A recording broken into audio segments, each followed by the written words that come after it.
여러분 안녕하세요. 반갑습니다. 바로 보는 부동산의 김 소장입니다.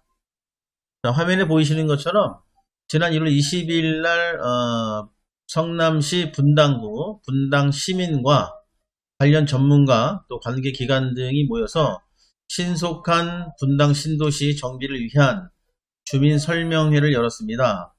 거기에 이제 책자 몇 페이지를 소개하려고 영상을 업로드하고 있는데요. 정부가 1월 10일 부동산 정책에 밝힌 내용을 보면 일단 애초에는 일기 신도시 특별법이었습니다. 그것이 더 광역적으로 넓어지면서 노후계획도시 특별법이라는 별칭으로 정책을 내놓았는데요.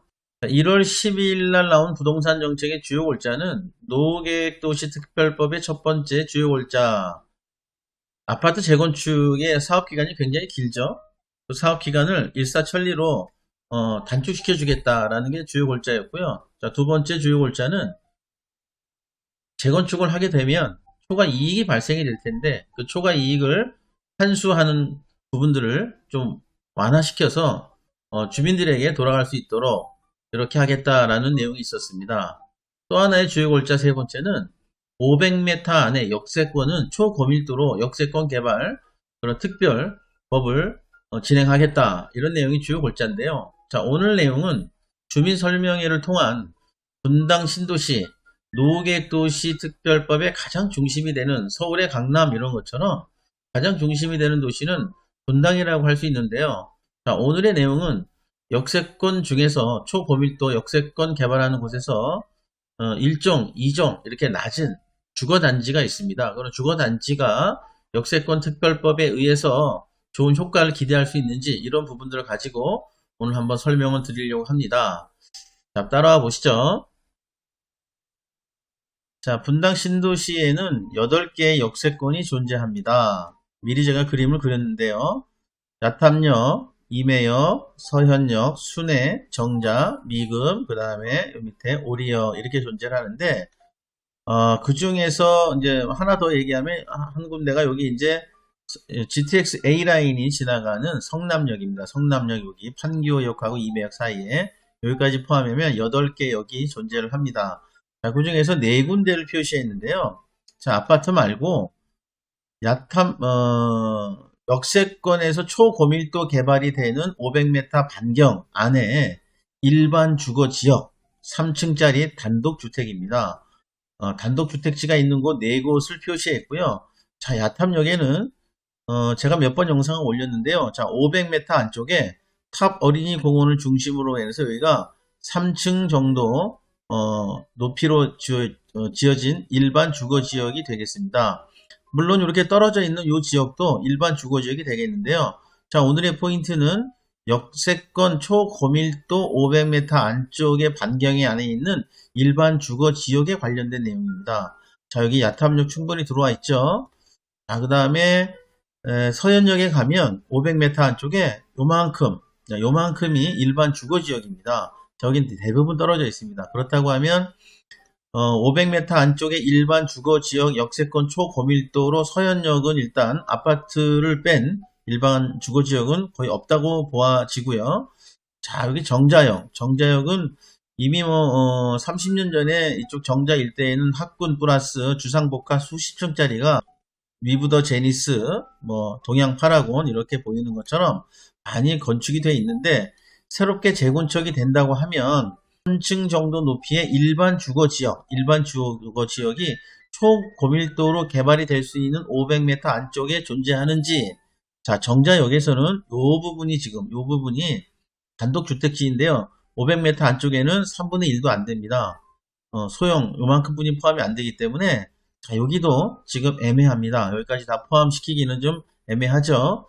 좀 더 내려가면 이제 오리역이 있는데 오리역에는 일반 주거지역이 보이질 않습니다. 자, 이렇게 4개 중에서 유일하게 8개 역세권 중에서 우리가 4개의 일반 주거단지가 500m 안쪽에 있었고 그 중에서 포함이 되는 단독주택지가 대거 포함이 되는 곳은 자, 야탐역 일대로 보아집니다. 자, 그래서 오늘 야탐역 일대의 매물 어느 정도 형성이 되어 있고 어느 정도 투자 가치가 있는지 이런 부분을 우리가 말씀드리려고 하니까요. 조금만 더 따라와 보세요. 다시 우리가 쪽으로 왔습니다. 신속한 분당 신도시 정비를 위한 주민 설명회 이 주요 골자 내용을 한번 짚어보겠습니다. 자, 여기 보시면은 분당 신도시 역세권 개발 방안은 어떻게 되나요? 분당 신도시 역세권은 GTX 성남역을 포함해 총 8개 지역이며 제가 아까 말씀드렸습니다.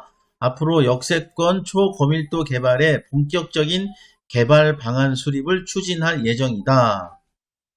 라고 밝혀져 있습니다. 역세권 개발 방안 분당 신도시 내 역세권 단지로 지정받을 수 있는 곳은 몇 개인가요? 자, 아까 8개라고 했고요. 자, 8개 중에서 단지 지정이 가능한 곳은 추후 정확히 정리해야 되는 상황인데 중요한 것은 역세권 기준은 철도 승강장을 기준으로 500m 거리로 예상하고 있으며 500m 반경 이내에 있어야 된다는 얘기입니다. 자, 그래서 아까 여러분들하고 말씀드릴 때 4개 지역의 500m 안쪽을 제가 설명을 드렸던 겁니다. 역세권 단지는 최대 500% 용적률이 적용이 가능하다고 하는데 역세권 단지 적용 기준과 적용 용적률은 어떻게 되나요? 자, 현재로서는 2024년 2분기 올 상반기 안에 역세권 용적률 기준을 다시 말씀드릴 것으로 예상이 된다. 자, 역세권 개발 방향의 질문 4번째. 역세권 단지는 주상복합으로 건설이 가능한가요? 역세권 단지는 도시기능과 역할 등을 고려해서 업무시설, 상업시설 등을 조성하는 것이 고려가 돼야 되고 주상복합 건설도 가능성도 관련 내용을 검토할 것이다. 자, 이렇게 되어 있습니다. 자, 그러면 역세권 500m 안쪽에 있는 아파트 또는 투자 가치가 높은 일반 주거지역, 일반 주거지역에 초고밀도로 주상복합으로 선정이 될 가능성이 있다라고 우리가 볼 수도 있겠습니다. 자, 역세권 단지와 비역세권 단지의 허용 용적률에 차이가 있습니까?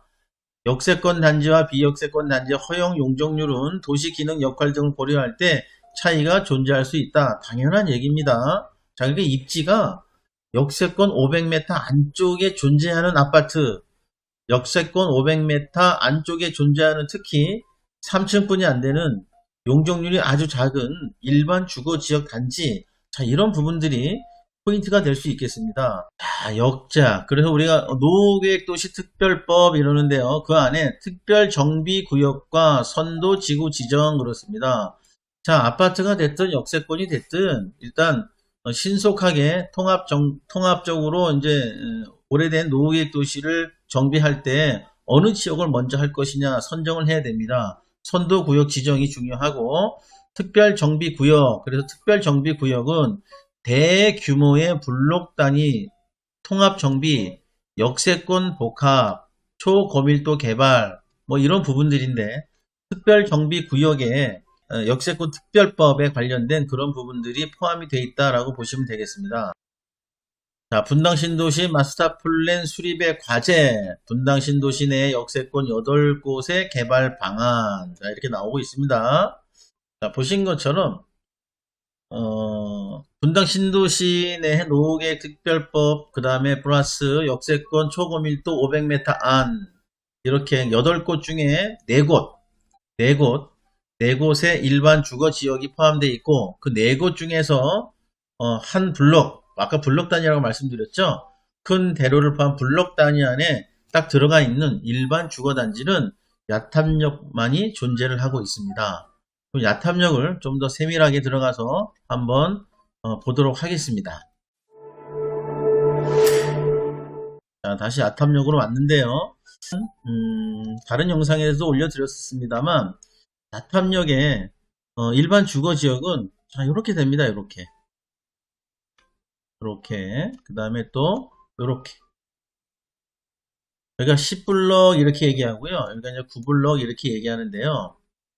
자, 일단 여기 9블럭 정도는 이제 500m에서 이제 반경에서 벗어났죠. 역세권 초고밀도하고는 거리가 좀 멀어 보이고요. 자, 그러나 역세권 초고밀도를 벗어났다 하더라도 주변에 이렇게 아파트들이 재건축이 되고 이렇게 진행이 되다 보면 이 단독주택지 한 블럭도 우리가 재정비 계획들이 들어가야 되기 때문에 자, 이쪽도 눈여겨볼 필요성이 있습니다. 자, 이렇게 멀리 떨어져 있는 500, 평당 2,500 이렇게 호가, 매매가가 형성이 되어 있습니다. 평균 70평 기준으로 17억, 18억, 19억, 20억 이렇게 형성이 되어 있으니까요. 가장 큰 매로 나온 것들이 16억대에 거래가 되기도 했고요. 자, 18억, 19억, 20억은 기본 호가입니다. 그래서 평당 2,500, 2,400, 500 정도 형성이 되어 있다 이렇게 보시면 되겠습니다. 자, 그러면 우리가 이제는 눈여겨보아야 될 곳이 자, 여기 10블럭 안쪽. 자, 10블럭 안쪽에 자, 여기 10블럭입니다. 10만 중개 사례와 지금 접수되어 있는 매물을 가지고 간단하게 한번 비교를 한번 해보겠습니다. 자, 좀 더 구체적으로 이렇게 열어보면 자, 좋은 입지의 매물들도 있었고요. 제가 중개 굉장히 좋은 입지죠.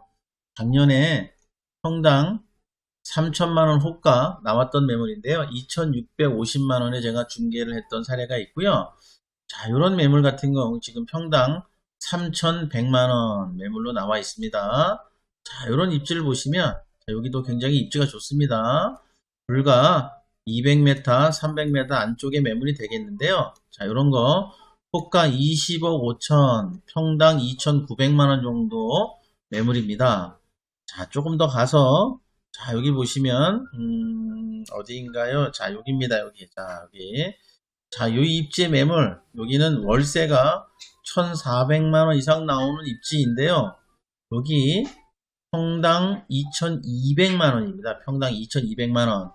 자, 이러한 매물도 눈여겨볼 필요성이 있고, 요 건너편에 요 매물, 이런 매물들은 일단 다가구로 건축이 되어 있지 않고 단층 주택으로 되어 있습니다. 자, 이것은 월세가 나오는 다가구 주택은 아닙니다만 땅, 토지의 값만 놓고 본다 하면 굉장히 가능성이 있는 입지임에도 불구하고 평당 2천만원 안쪽으로 저희가 매물로 접수해서 갖고 있습니다.